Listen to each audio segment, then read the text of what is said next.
Have you ever met a person who hasn't ever heard the story of Titanic? Unlikely. Even if you ask a 10-year-old, they'll tell you exactly what took down the gigantic ship. However, some survivors of the sinking legend would beg to differ. Here's one of their stories, and surprise, it has nothing to do with an iceberg. Armenian publicist Vodkanak Bayarate was 25 years old in the spring of 1912. He described what happened on his journey to America on the most famous ship in the world in his memoirs. Quick history quiz. Do you remember when the Titanic left the Southampton dock? Did I hear April 10, 1912? Yeah, that's right. Now, back to the story. In 1912, Vodkanak published some books together with his father, a famous Armenian writer. His task was to take the books to America. He had some health problems, so he was denied at the consulate at first, but he got the papers he needed to enter the U.S. after his father pulled some strings for him. Vodkanak caught the legendary Orient Express from Istanbul to Le Havre, and from there he made it to Southampton. He learned that the nearest ship departing for the New World was the Titanic, which everyone was talking about. He was pretty excited about the journey and arrived at the port neatly shaven and smartly dressed, with a trendy cap and massive glasses that were popular in the U.S. at that time. The writer met 3 men with whom he shared cabin 804. They were 2 Englishmen and a French guy from Alsace named Morin. Because Morin and Vodkanak were around the same age and Vodkanak could speak excellent French, they quickly became friends. They would hang out on the deck, at the onboard saloon, the bar, and the library. None of them could possibly imagine what would become of the unsinkable ship just days later.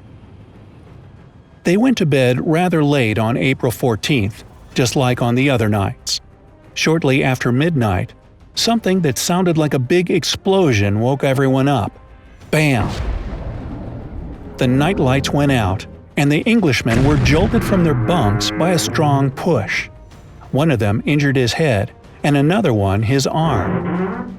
The 2 new friends helped them up, took a few belongings with them, and left the cabin, not knowing that they would never step back in it.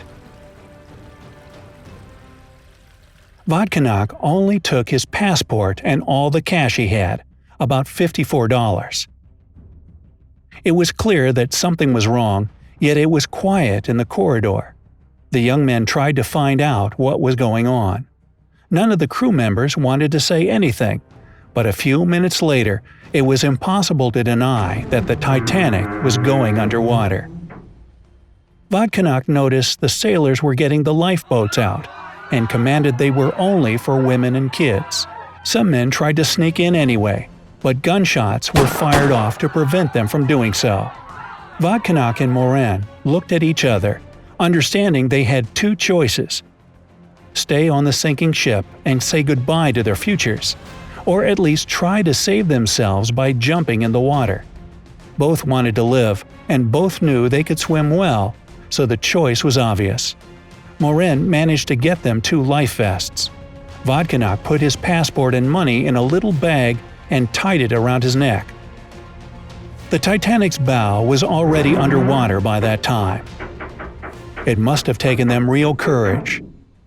Imagine you're in the middle of the high seas on a sinking ship, and you know no one will save you right away. A lot of people in this situation wouldn't have dared to take it to the open water. So Vodkanak and Morin jumped and got instantly separated by a sudden wave. It only made things worse, because braving this catastrophe with a friend was one thing, but doing it alone was way scarier. The water in the North Atlantic that night was just below freezing, at a scary 28 degrees Fahrenheit. The young writer felt his arms and legs go numb, and he was understandably getting weaker and weaker every second. He lost the life vest, and now his only hope for survival was a lifeboat. He was about to faint and it wasn't getting any warmer in the water. Just then, he bumped into something.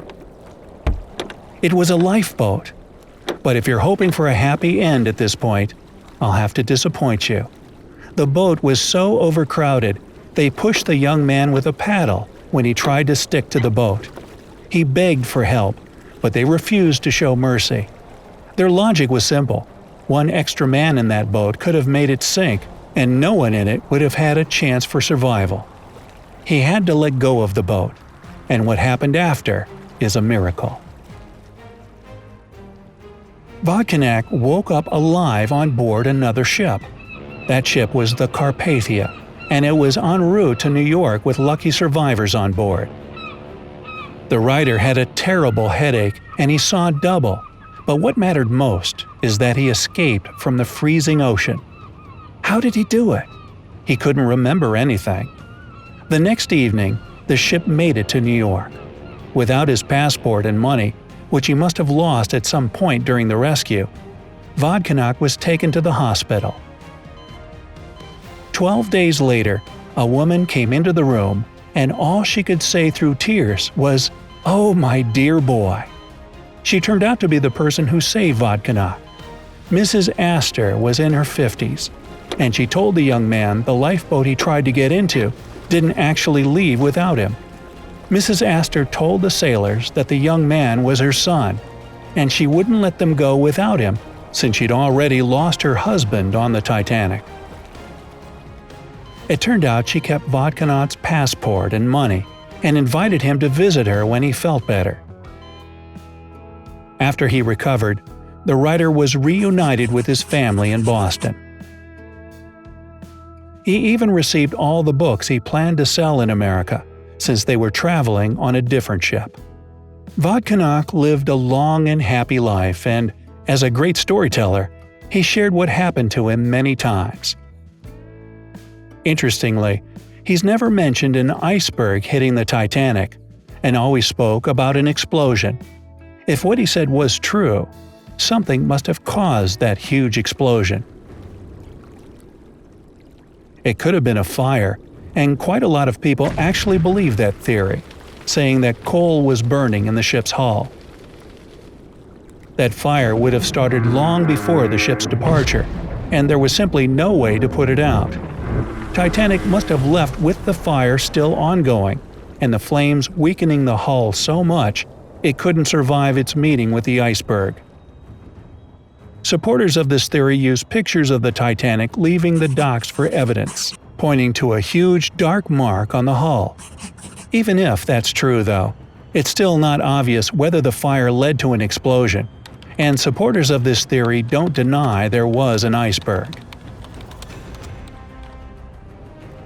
Another theory that explained the explosion claimed that there was a German U-boat involved in the sinking of the Titanic. The Armenian writer was, in fact, not the only survivor who mentioned they heard explosion sounds coming from somewhere deep in the bowels of the ship. And they'd also claimed they'd seen a searchlight coming from some ship shortly after Titanic had sunk. It wasn't a vessel hurrying to the rescue, so it could have actually been a submarine that surfaced to see what it had done to the legendary ship. This theory is highly unlikely, though, for several reasons. First of all, as you know, the Titanic sank in 1912, which was still a time of peace. No country in the world would dare to kill thousands of people and provoke other countries for no reason. Secondly, a U-boat from Europe couldn't have gone that far in those times, and it couldn't have been stationed in that region either.